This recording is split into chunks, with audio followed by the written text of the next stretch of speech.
Okay, so you want to own a laundromat. And before you even ask, no, we are not going to make the obvious joke about washing money in the first 30 seconds.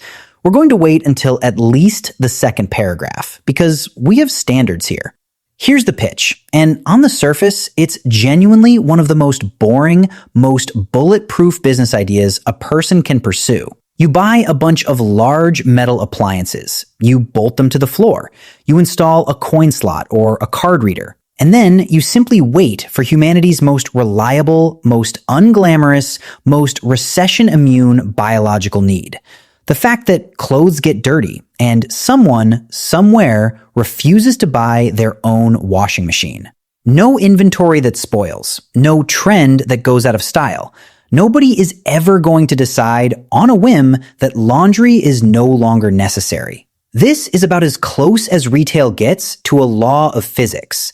And the appliances themselves, they don't call in sick. They don't ask for a raise. They don't unionize. Although if they ever did, the negotiating position of an industrial dryer that runs 18 hours a day would honestly be pretty strong. You are, in effect, running a business almost entirely staffed by machines that work around the clock, don't take lunch breaks, and have never once complained about their manager. If you've ever wanted to be the boss of the most obedient workforce in America, this is it. So let's talk numbers, because this is where laundromats quietly separate themselves from almost every other small business you could start. Industry-wide, laundromats typically run net profit margins somewhere between 20 and 35%, with well-run operations pushing toward 50% in strong markets. The average laundromat in the US pulls in something in the neighborhood of $150,000 to over $500,000 a year in revenue, depending on size and location. And a well-positioned facility with 40 to 60 machines in a dense rental neighborhood can clear 6 figures in pure profit. For context, that is a margin that would make a restaurant owner cry, a retailer laugh nervously, and a laundromat owner shrug and go back to reading a magazine in the corner while a dryer buzzes softly in the background. Here's the formula the entire industry runs on, and it's almost embarrassingly simple. Number of machines multiplied by the price per use, multiplied by how many times a day each machine gets used, multiplied by days in the month. That's it.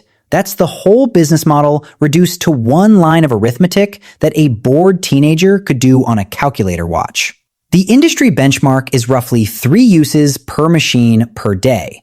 Hit that number consistently across a room full of washers, and the machines are quietly minting cash whether you're standing there or not. Miss that number, and you own an extremely expensive, extremely loud room full of very clean regret. Now, here's the part that should genuinely surprise you, because it's the opposite of what most industries deal with. In almost every other retail business, your biggest threat is theft, competition, or customers simply not showing up. In laundromats, your biggest threat is the utility bill. Water, gas, and electricity can eat up somewhere between 20 and 40% of gross revenue, depending on how efficient your machines are and how well you maintain them. An old, poorly maintained dryer isn't just annoying, it's a silent tax on your entire operation, quietly burning extra gas and extra electricity every single cycle, all day, every day, for years, while you don't notice because the machine still technically works. This is a business where the villain isn't a competitor down the street, it's entropy, slowly degrading a heating element until your margins evaporate one cycle at a time.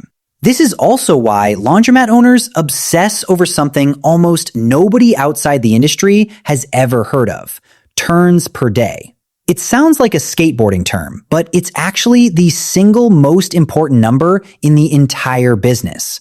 A washer that gets used 3 times a day at $5 a load is a completely different financial animal than one that gets used once.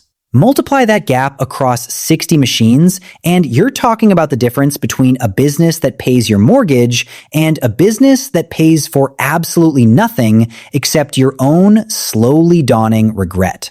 Location doesn't just affect foot traffic here. It determines whether your machines are working overtime or standing around like unpaid interns waiting for something to do. If you're enjoying this one, go ahead and hit subscribe. Genuinely helps a lot.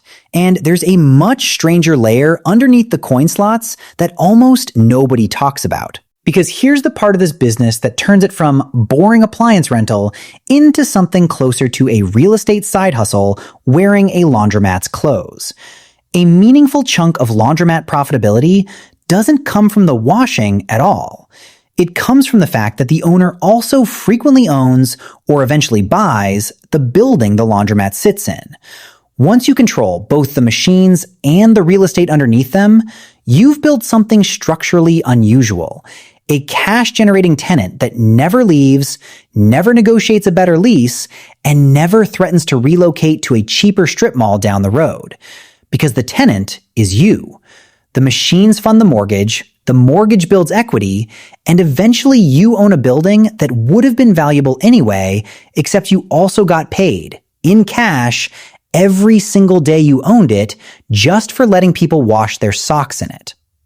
And speaking of cash, let's finally address the joke we've been holding back. Laundromats have historically run on an enormous volume of physical coins and cash, which for decades made them one of the easiest businesses in America to quietly underreport income on. And, less charitably, one of the most useful business fronts in film and television whenever a screenwriter needed a place for a fictional criminal to explain where his money legitimately came from. Real laundromats are not secretly money laundering operations. Most of them are exactly what they look like, a bored teenager folding towels while scrolling their phone. But the reputation exists for a reason. When your entire revenue model is coins and crumpled $5 bills fed into a machine with no receipt required, auditing that business from the outside is genuinely difficult. And that fact alone has quietly shaped this industry's reputation for 100 years. Here's where the modern version of the business gets interesting, because the coin-operated laundromat of your childhood is slowly disappearing, replaced by app-based payment systems and reloadable cards. On paper, this sounds like it would hurt the shadow economy reputation, because now every transaction is digital and trackable. In practice, operators love it for a completely different reason. Cardless app-based payment systems dramatically reduce the single most annoying operational cost in the entire industry, which is somebody physically driving to the laundromat, cracking open 40 coin boxes, and hauling out sacks of quarters to the bank.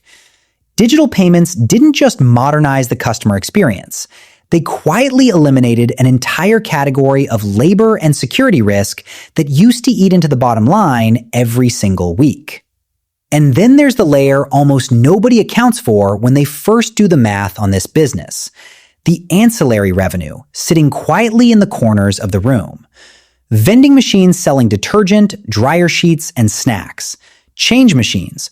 Wash and fold drop-off services, where customers pay a premium simply to avoid doing the labor themselves. Which, if you think about it, is the exact same psychological trick the entire self-storage industry runs. Except here, it's laundry instead of furniture. Some operators layer in commercial contracts with hotels, gyms, or small restaurants needing bulk linen washing, turning a retail storefront into something closer to a light industrial operation with a public-facing lobby.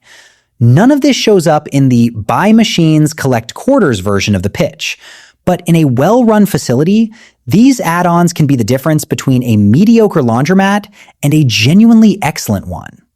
So take the whole picture and lay it out from front to back. You buy or lease a building in a dense neighborhood full of renters who don't own their own machines. Because renters, statistically, are the core customer base of this entire industry. You install a room full of appliances that work every hour of every day without complaint. You price each cycle just high enough to cover a brutal utility bill and still walk away with a healthy margin. You let your card system quietly eliminate the coin-counting labor that used to eat your Sundays. You bolt on a vending machine, a fold-and-fold service, maybe a commercial linen contract, and suddenly a business that sounds like the punchline to a joke about criminal enterprises is actually one of the most consistent, most boring, most quietly profitable small businesses in the entire American economy. It's not glamorous. Nobody is making a prestige drama about a laundromat empire, but it is, without much competition, one of the purest examples of an entire fortune built on the fact that machines don't get tired, water bills don't care about your feelings, and humans will pay almost anything to avoid owning a washing machine of their own.